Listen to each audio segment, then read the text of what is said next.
पंजाब के एक छोटे से गांव में दो परिवार रहते थे, गिल परिवार और संधू परिवार।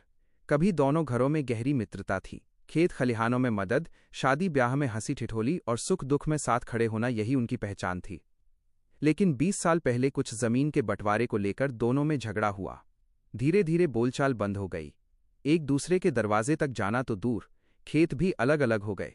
गांव वाले कई बार बीच बचाव करते, पर बात सुलझी नहीं। फिर साल 2025 का सितंबर महीना ऐसा आया जब रावी, चिनाब और सतलुज नदी में भयंकर बाढ़ आ गई। पानी देखते देखते पूरे गांव में घुस गया। गिल परिवार का घर निचले हिस्से में था, इसलिए सबसे पहले बहाव उसी ओर गया। रात के अंधेरे में जब बच्चे और बूढ़े चीखने लगे तो गिल परिवार के पास मदद के लिए कोई उपाय नहीं था। तभी संधू परिवार का बड़ा बेटा नाव लेकर वहां पहुंचा। उसने बिना सोचे गिल परिवार के बच्चों और बुजुर्गों को अपनी नाव में बैठाया। गिल साहब खुद पानी में फंसे थे, उन्हें पकड़कर बड़ी मुश्किल से बाहर निकाला। पानी का कहर जारी था। बारिश थमने पर दोनों परिवार पंचायत भवन में साथ साथ शरण लिए रहे। वहां भूख के समय संधू परिवार ने अपनी रोटियां बांटी और गिल परिवार ने अपने संग्रहित अनाज पकाकर सबको खिलाया।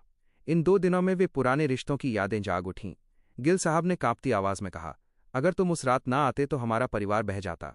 शायद हमारी दुश्मनी ही हमें अंधा किए हुए थी। संधू साहब की आंखें भी भर आईं। बाढ़ ने हमें सिखाया है कि जीवन साथ देने से ही चलता है, लड़ाई झगड़े से नहीं।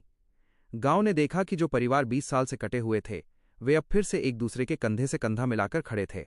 लोगों ने कहा, पानी ने खेत डुबो दिए, लेकिन दिलों की दीवारें तोड़ दीं। धीरे धीरे बाढ़ और विवाद दोनों समाप्त हो गए। तब से गिल और संधू फिर भाई भाई बन गए। गांव वालों के लिए ये बाढ़ दुख नहीं, बल्कि मेल मिलाप की सीख बन गई।